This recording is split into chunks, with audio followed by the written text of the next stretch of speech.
Attention this week to the Farm Bill Conference Report.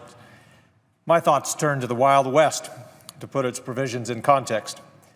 Frankly, its 950 pages lend themselves to talking about the good, the bad, and the just plain ugly. I mention the good because while this Farm Bill falls far short of gaining my support, it's not entirely without provisions worth highlighting. Conferees included a one-term extension of the Payment in Lieu of Taxes, or PILT, program.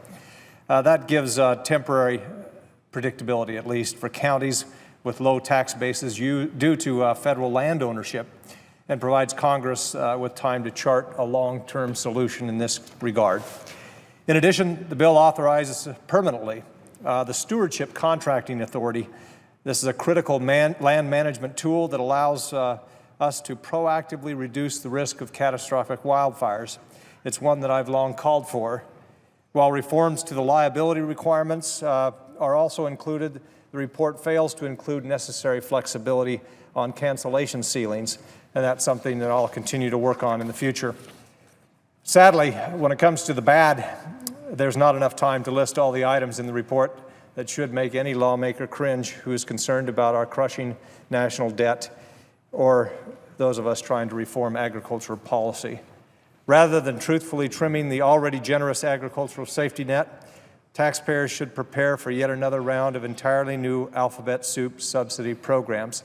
Senator from Illinois explained very well the crop insurance program that is so heavily subsidized, 62%. I think all of us with auto insurance or other types of insurance would love to have that kind of contribution from the federal government. This report doesn't even provide common sense reforms that limit waste and largess to sustained hallmarks of agriculture subsidies. The report also fails to limit agricultural payments to those who are actually involved in farming. It can't even provide a reasonable income limit, as was discussed by the senator from Illinois, for those who already receive crop insurance subsidies. And incomprehensibly, any recognition of the arrangement between crop insurers and the federal government would be required to be revenue neutral, despite billions of dollars in taxpayer savings having been found in previous renegotiations. This bill is purported to be fiscally conservative because it saves $16 billion or so in tax dollars. Before we pat each other on the back in this regard, we need to remember that Congress has a pretty dismal record of actually knowing how much farm bills are going to cost. According to Taxpayers for Common Sense, quote, "The last two farm bills are on pace to exceed their Congressional Budget Office score by more than $400 billion. And there's no assurance that this farm bill will be any different." Now let's get to the ugly. For years, direct payments have been one of the clearest signs of what needs to be changed in federal spending. Federal government has been handing out roughly $5 billion a year to farmers regardless of whether they are farming the land.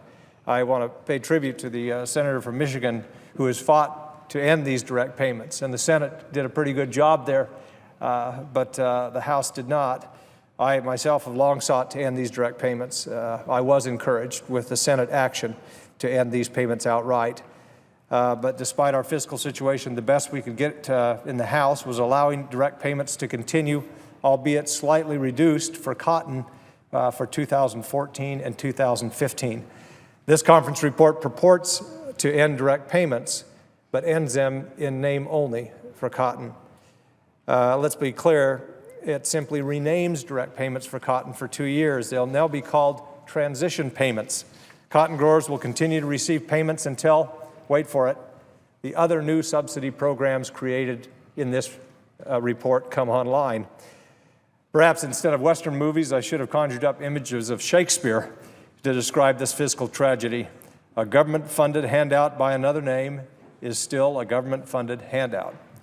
It's also worth recalling that when originally created in 1996, in the 1996 Farm Bill, direct payments went by the name AMTA payments, or Agricultural Market Transition Assistance Payments.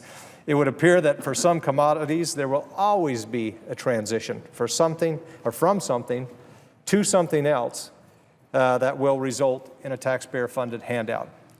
According to the CBO score, the report actually takes the zero cost from the Senate proposal and the $443 billion cost from the House proposal and compromises at a higher cost of $556 billion in 2015.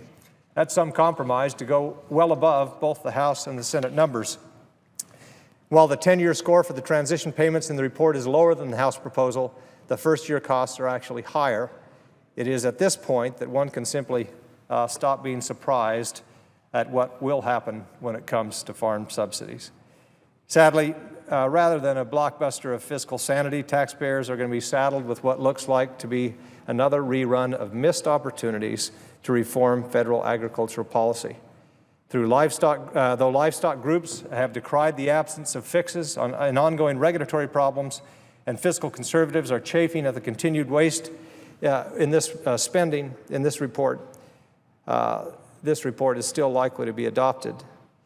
There are other issues addressed that I'm pleased that some of this will end up on the President's desk, but I cannot support this conference report, and I'll continue to push for real fiscal discipline in federal agriculture policy. I should note, I remember when I first got to Congress, or just about a year after, I came to the floor of the House to rail against the Farm Bill at that time in 2002, the reauthorization. We had gone in the 1990s from the Freedom to Farm Act to the Farm Security Act.